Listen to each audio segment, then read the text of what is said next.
घोड़ा कहते हैं हैग्रीव। अब भगवान को लक्ष्मी जी ने बोल तो दिया कि हैग्रीव हो जाओ, और भगवान ने भी उसको स्वीकार कर लिया। क्यों? क्योंकि एक हैग्रीव नाम का राक्षस था। इसको थोड़ा हुआ, वो हैग्रीव नाम का जो राक्षस था, उसको ये वरदान था कि वे किसी घोड़े से ही मारा जाए, और घोड़ा कैसा हो? जो नारायण स्वयं हो।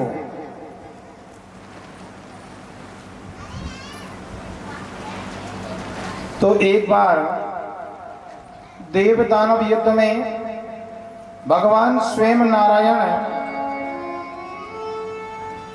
युद्ध करके अपने धनुष की प्रचंडता को छड़ा करके एक वृक्ष के नीचे शयन कर रहे थे। अचानक उस धनुष के इंद्र का हाथ लग गया,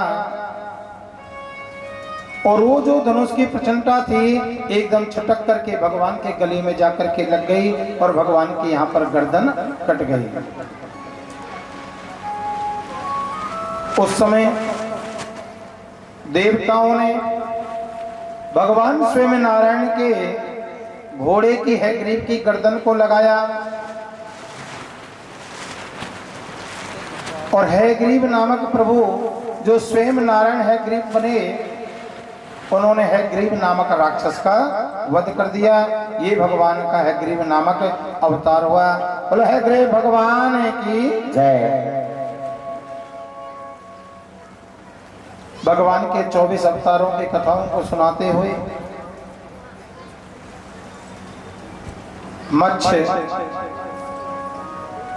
कच्छ, सूकर, नरहर प्रभु वामन रूप धारण था।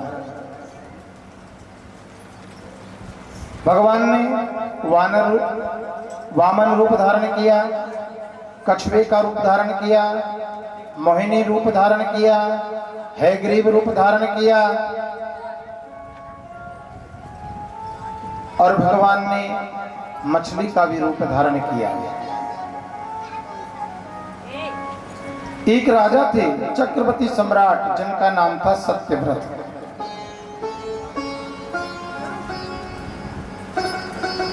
ये जो हैग्रीव जो राक्षस था, इसने क्या करा था कि सारे जितने भी वेद थे ना, वो सारे के सारे जल में डाल दिए थे।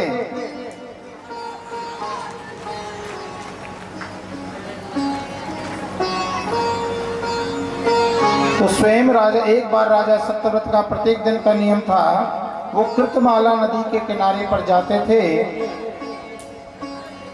और स्नान करके भगवान का ध्यान करते थे। एक बार राजा हाथ में अंजलि में जल लेकर के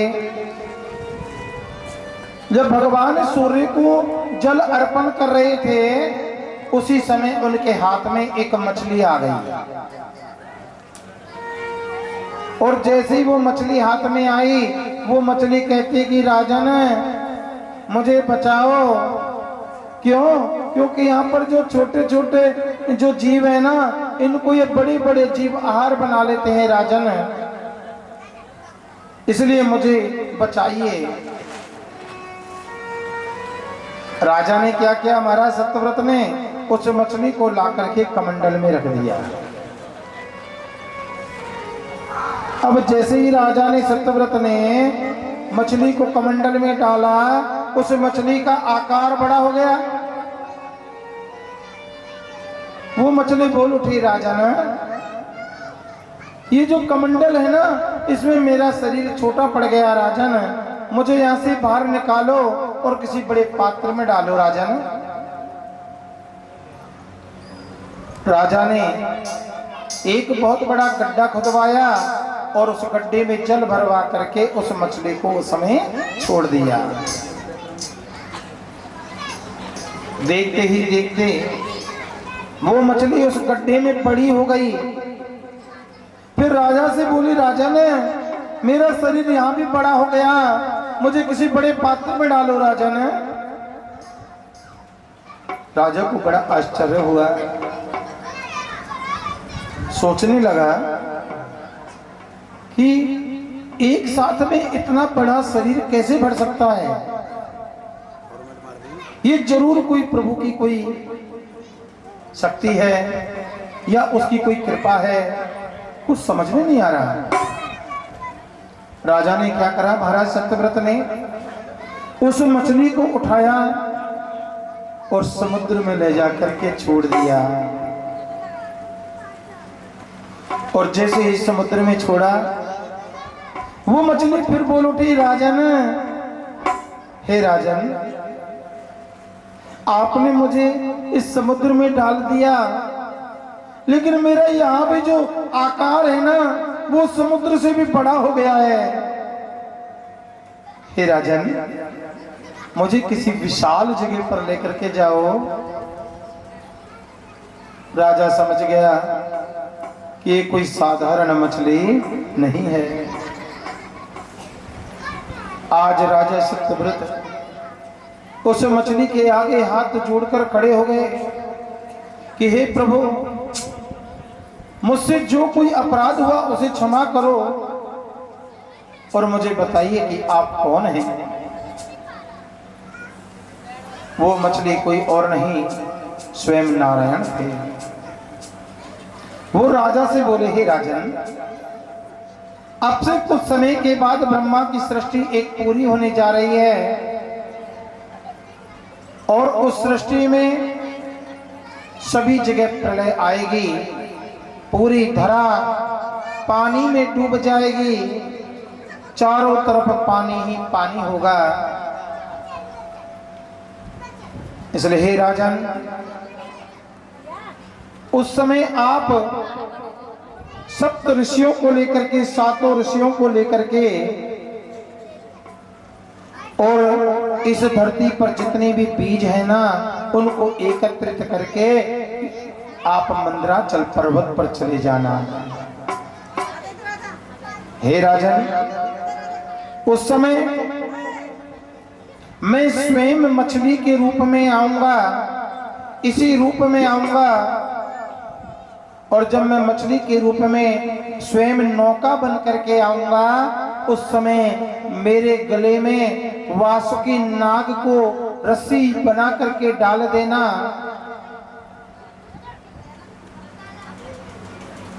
और तुम उस नौका में चढ़ जाना। ब्रह्मा की जब रात्रि आई और ब्रह्मा की रात्रि आते ही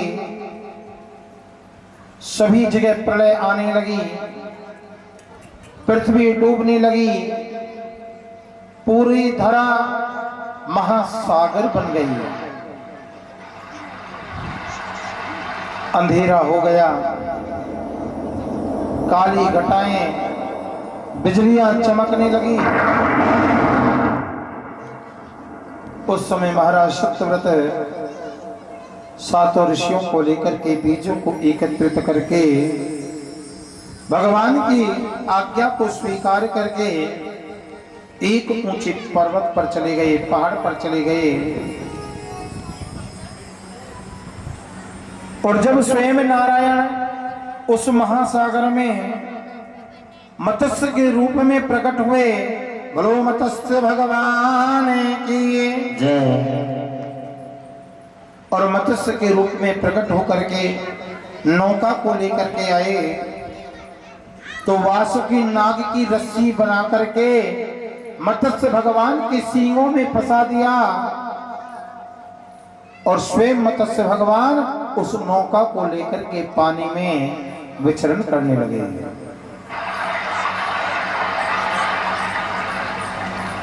हे परीक्षित, महाराज सत्यव्रत ने ऋषियों के साथ जो बीज एकत्रित किए और आज उनको बचाने के लिए स्वयं नारायण मत्स्य रूप धारण करके आए और मत्स्य भगवान ने राजा सत्यव्रत को और सप्त ऋषियों को उपदेश दिया। प्रलय प्रय जैसी धातु सुप्त है, शक्ति मुखी है। श्रुति गणम पीनीतम प्रत्युपादते है त्वा। हे राजा, इस ब्रह्मा की सृष्टि के जब रात्रि के जब 7 दिन पूरे हो जाएंगे, प्रलय का पानी जब कम हो जाएगा, तब हे राजन आप इन सप्तऋषियों को लेकर के और इन बीजों को लेकर के पूरी धरा पर बिखेर देना। हे राजन, इन बीजों को बिखेरने के बाद ये जो धरा है ना, फिर से दोबारा हरी भरी हो जाए। और ये भगवान का मत्स्य अवतार। बोलो मत्स्य भगवान की जय। नवम स्कंद में 24 अध्याय हैं। आज का जो हमारे आचार्य कर रहे हैं, आज का जो पाठ है कितने अध्याय का है? मात्र 24 अध्याय का है। और नवम स्कंद में इसके 2 भाग किए गए हैं। कौन कौन से? एक तो सूर्यवंश का और एक है चंद्रवंश का। चंद्रवंश में और सूर्यवंश में कोई अंतर नहीं है। राम कृष्ण दो एक हैं, राम कृष्ण दो एक हैं, अंतर नहीं इनमें, एक के नयन चपल हैं और एक के नयन गंभीर। कोई थोड़ा सा अंतर है। भगवान राम में 14 कलाएं हैं, तो कृष्ण ने उन कलाओं को 16 कलाओं में पूरा कर दिया। मेरी मैया हो, एक बात बताइए, भगवान राम की 14 कलाएं और कृष्ण की 16 कलाएं, 14 और 16 मिलकर के कितने होते हैं? 30। कितने होते हैं? 30। और इन 30 कलाओं को मेरे गोविंद ने कैसे बांटा है? 15-15 दिन करके, क्योंकि दोनों में कोई अंतर नहीं है। प्रतिपदा कहते हैं पड़वा से लेकर के अमावस्या तक 15 दिन। ये किसने ले लिए? चंद्रवंश ने, कृष्णवंश ने। और प्रतिपदा से पूर्णमासी तक किसने लिए? शुक्ल पक्ष ने, अर्थात सूर्यवंश ने। 14 और 16 मिलकर के 30, अर्थात 30 दिन का एक माह बन करके तैयार हो गया, जो 15-15 तिथियों में एक काली रात में और एक अंधेरी रात में परिवर्तित हो गया। अब इन काली रात को और अंधेरी रात को किस तरह से बांटा? शुक्ल पक्ष और कृष्ण पक्ष में। किस रूप में बांट दिया? शुक्ल पक्ष और कृष्ण पक्ष में। शुक्ल पक्ष में महाराज विवस्वान मंत्रों के राजा सुधम्न हुए, और इन्हीं के वंशों में महर्षि च्यवन हुए, और च्यवन को जो कन्या ब्याई गई उसका नाम था सुकन्या। जब महर्षि च्यवन ऋषि जी समाधि में बहुत लंबे समय तक लीन हो गए, तो उनके पूरे शरीर में दीमक लग गई, जाले लग गए, सांपों ने घर बना लिया। केवल क्या दिख रही थे? उनके दोनों नेत्र दिखाई देते थे केवल। श्रेयागी राजा की पुत्री का नाम था सुकन्या। जब वो जंगल में आई तो सुकन्या ने क्या देखा कि कोई 2 बिंदु चमक रहे हैं। उस सुकन्या ने एक सीख उठाई और उनकी आंख में डाल दिया। महाराज च्यवन की आंख फूट गई, आंखों में से खून आने लग गया। और वो सुकन्या देख करके घबरा गई। जब उसने पूरी मिट्टी का जाला हटाया तो क्या देखते हैं कि वो कोई और नहीं स्वयं च्यवन ऋषि थे। तब सुकन्या ने च्यवन ऋषि की कई वर्षों तक सेवा करी। तब च्यवन ऋषि प्रसन्न हुए तो उन्होंने कहा कि हे देवी, आज अर्धरात्रि के बेला में इस धरती पर अश्विनी कुमार आएंगे और क्षीर जैसे जल में जब वो स्नान करने आए तो तुम उनके चरणों को पकड़ लेना। अश्विनी कुमार आए, सुकन्या ने उनके चरणों को पकड़ लिया, उनकी सेवा करी तो अश्विनी कुमारों ने वरदान स्वरूप च्यवन ऋषि को ठीक कर दिया।